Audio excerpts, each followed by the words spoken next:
In this video, you will learn how the Hyperloop stays alive during its travel and how it knows what to do. You will see how we get the power to use our vehicle, where all this power goes, and how we use software to command the pod. So, in essence, first we will see where we draw our power from, and then we will look at where we send this acquired power. Also, you will get an insight in some software architecture and challenges that come with the Hyperloop software. So to start off, let's see about the origin of our power. Basically, we have two options. We either store the required energy on board, or we supply it from outside.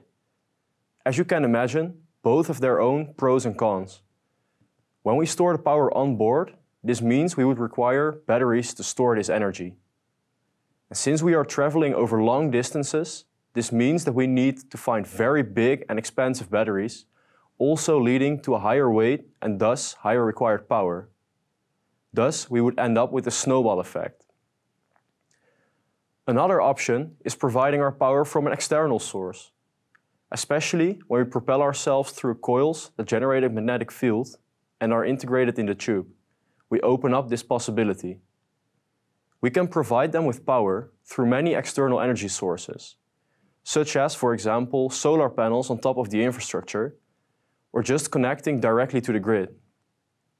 In this way, we only require small batteries inside the pod to power the computers and lighting, which both are much smaller than the propulsive power.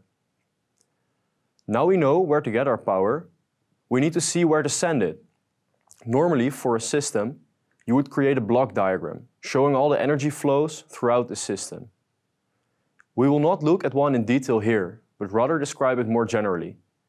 We can quickly see that any active subsystem would require power, ranging from the onboard computers to the lighting, to the information displays, to the battery management system. So, if these are all given, we get our required power for the system. Instead of simply accepting this, we can also start looking at ways to save power, and thus decrease the size and stress on our power subsystem.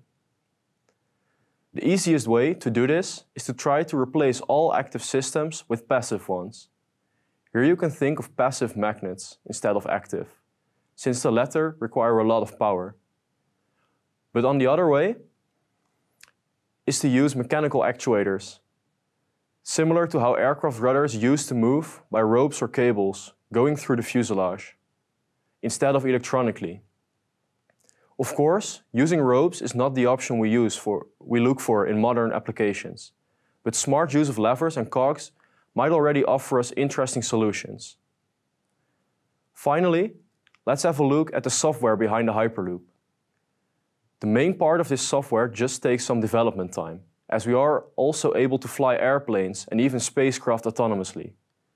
More interesting for us are the problems specific to the Hyperloop that you won't see in other applications.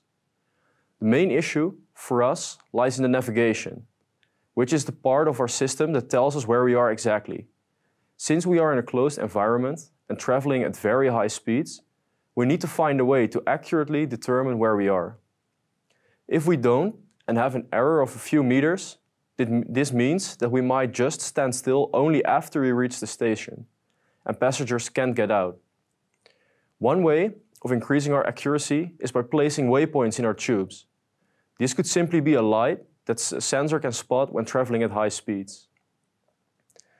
From this navigation data, we can thus determine where the pod is located and what our speed is. This then ensures that we know how much power needs to be sent to the propulsion and when it is time to brake. Such, we can optimize our travel scheme so that we use our energy in the most efficient way, because we only brake when it's necessary and don't have to slow down early. So today, we have shortly discussed about the power and navigation of the Hyperloop pod. We see that we basically have two options for power sources and want to try to minimize this power usage. Lastly, we saw one of our main challenges in the design of the Hyperloop software.